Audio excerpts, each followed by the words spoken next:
السلام علیکم ناظرین، کیا حال چال ہے آپ سب کا۔ آج کی ویڈیو میں ہم بات کرنے والے ہیں سلطان محمد فاتح کے سیزن 3 کی ایپیسوڈ نمبر 1 کے بارے میں۔ جیسا کہ آپ سب جانتے ہیں کہ پچھلا سیزن ہم مکمل نہیں کر سکے کیونکہ اس کی جو ویڈیو ہے وہ میں ریکارڈ نہیں کر پا رہا تھا، اور جو بھائی ریکارڈنگ کر رہے تھے انہوں نے پچھلے سیزن کی آخری چند ایپیسوڈز ریکارڈ نہیں کی تھی، اور اب جو ہے وہ اس سیزن کو میں ریکارڈ کر رہا ہوں، تو ساری ایپیسوڈز میں ہی اپلوڈ کروں گا۔ اگر آپ نے پچھلا سیزن نہیں دیکھا، لاسٹ کچھ ایپیسوڈز آپ نے نہیں دیکھی اور آپ دیکھنا چاہتے ہیں تو انشاءاللہ میں انہیں بھی کور کر دوں گا ٹائم ٹریک یوٹیوب چینل پہ اگر آپ چاہیں گے تو۔ لیکن اگر آپ نے دیکھ لی ہے تو پھر ہم اسی سیزن کے ساتھ آگے بڑھتے ہیں۔ تو اس سیزن کے شروعات میں ہمیں حضرت خالد بن ولید کی ایک جنگ کے بارے میں دکھایا جاتا ہے جس کے بارے میں ہم یہاں پہ بات نہیں کر سکتے۔ ہم سب ان کی بہادری کے بارے میں تو بخوبی جانتے ہیں، لیکن ایک صحابی کے بارے میں یہاں پہ دکھانا ہم ایسا نہیں کر سکتے۔ تو چلیے سیزن کا آغاز کرتے ہیں۔ سلطان کا دیوان اسلام بول میں لگا ہوتا ہے۔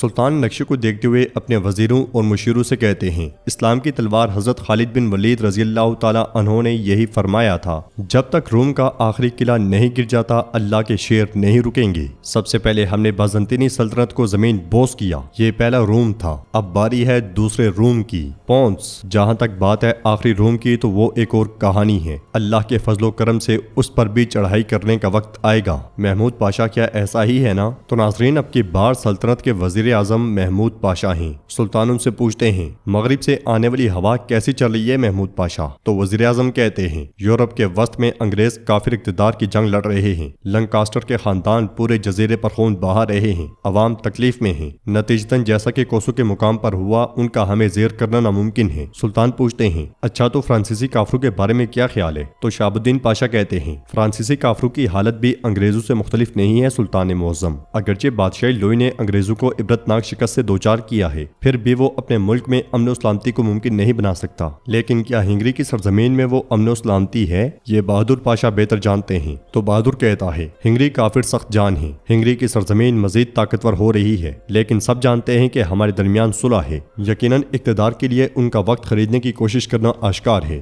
سلطان وزیر اعظم سے پوچھتے ہیں، تو پھر مسئلہ کہاں ہے محمود پاشا، یہ بتائیں۔ تو محمود پاشا کہتے ہیں، مسئلے کی جڑ سمندر میں ہے، بحیرہ اسود میں۔ جواب میں شہاب الدین پاشا کہتے ہیں، انگریز فرانسیسی یہاں تک کہ ہنگری بھی ہمارے لیے درد سر نہیں بن سکے، تو بحیرہ اسود میں ہمارے لیے کون درد سر بنے گا محمود پاشا؟ بہادر کہتا ہے، ہماری تجارت کے اتحادی ویندک، یا پھر وہ جنیوز جن سے ہم نے گلاٹا کی سرزمین فتح کی۔ ان کی باتیں سننے کے بعد سلطان آگے بڑھتے ہیں اور نقشے پر سے ایک نشان گرا دیتے ہیں۔ تو محمود پاشا مسکراتے ہوئے کہتے ہیں، ان میں سے کوئی بھی نہیں ہے، اصل درد سر اور اصل مسئلہ طرابزون کا رومی شہنشاہ ڈیوڈ ہے۔ یہ سن کر سلطان کہتے ہیں، تو آپ کہہ رہے ہیں کہ پونس کی مہم میری سوچ سے بھی زیادہ قریب ہے۔ محمود پاشا کے مسکرانے پر سلطان بھی مسکرا دیتے ہیں۔ تو شہاب الدین پاشا پوچھتے ہیں، ڈیوڈ کومینوس کی حد ہی کیا ہے کہ وہ عظیم ریاست عثمانیہ کو للکارے؟ وزیر اعظم ان سے کہتے ہیں، شہاب الدین پاشا ایسا نہ کہیں، ہمیں ملنے والی خفیہ اطلاعات کے مطابق پونس ایک بہت بڑی اتحاد کی تلاش میں ہیں، اگر وہ معاہدہ کر لیتے ہیں تو یقیناً مشکل دن ہمارے منتظر ہیں۔ خضر چلیبی کہتے ہیں،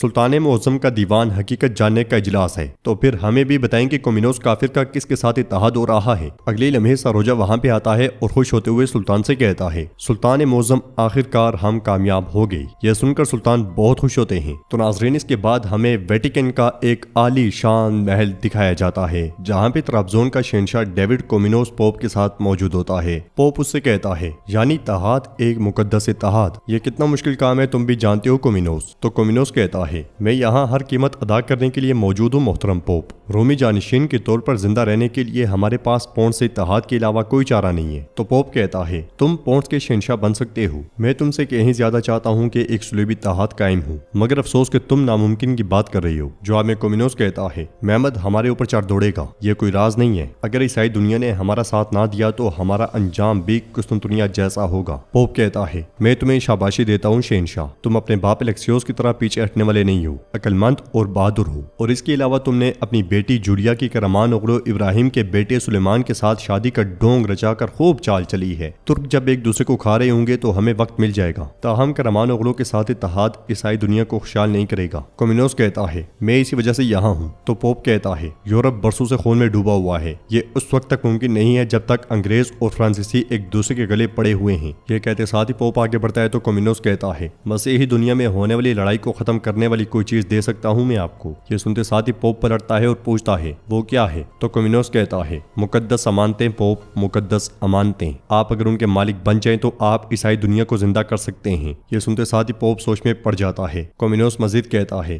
اگر ہم مقدس امانتیں حاصل کر لیتے ہیں تو اسلامی دنیا کو گھٹنوں پر لے آئیں گے۔ پوپ کہتا ہے یہ امانتیں ہمارے لیے مقدس خواب کی طرح ہیں۔ قسطنطنیہ کے نئے مالک ترک ہیں۔ مقدس امانتوں کو آیا صوفیہ کے نیچے ایک مقبرے میں دفن کیا گیا۔ محمد کا ان امانتوں کو ڈھونڈ کر دنیا کے سامنے پیش کرنا معمولی سی بات ہے، اور یہ ڈر مجھے سونے نہیں دیتا۔ آیا صوفیہ ناظرین، اس کے بعد ہمیں استنبول میں آیا صوفیہ دکھائی جاتی ہے۔ نہایت ہی شاندار اور خوبصورت مسجد کے نیچے سے سلطان ساروجہ اور باقیوں کے ساتھ آگے بڑھ رہے ہوتے ہیں اور مقدس امانتوں تک جا پہنچتے ہیں جن کی کھوج ساروجہ نے لگائی تھی۔ صندوق دیکھ کر وزیر اعظم پوچھتے ہیں سلطان مقدس امانتوں کے یہاں آیا صوفیہ کے نیچے ہونے کے بارے میں ہم کیسے جانتے ہیں؟ تو سلطان کہتے ہیں کافر ہماری جامعہ مسجد آیا صوفیہ کو حاجیہ صوفیہ کہتے ہیں۔ میں نے اس کے تقدس کو جانتے ہوئے اپنے دور شہزادگی میں اس کے بارے میں بہت سی کہانیاں سنی ہیں میرے اطالوی استاد سے۔ میں اس دن کے بعد سے ان کے پیچھے تھا۔ یہ کہتے ساتھ ہی سلطان آگے بڑھتے ہوئے صندوق کے پاس جاتے ہیں اور سینے پہ ہاتھ رکھتے ہوئے کہتے ہیں رسول اللہ صلی اللہ علیہ وسلم نے فرمایا حکمت کی شروعات اللہ کے خوف سے ہے۔ کیا آپ تیار ہیں؟ بسم اللہ کی صدا سے اسے کھولیں۔ یہ سنتے ساتھ ہی استلمش اپنے ساتھیوں کے ساتھ صندوق کھول دیتا ہے۔ صندوق میں ایک لاش کے ساتھ ایک چھوٹا سا ڈبہ بھی رکھا ہوتا ہے جسے اٹھاتے ساتھ ہی استلمش سلطان کے حوالے کر دیتا ہے، مگر اس چھوٹے ڈبے میں ایک خفیہ تالا لگا ہوتا ہے۔ یہ دیکھ کر سلطان کہتے ہیں اے میرے رب، یہ میرے لیے آسان بنا اور مجھے مشکل میں نہ ڈال۔ صندوق کی جانچ پڑتال کرتے کرتے اس میں سے ایک چابی باہر آ گرتی ہے۔ سلطان اسی چابی کی مدد سے صندوق کھول دیتے ہیں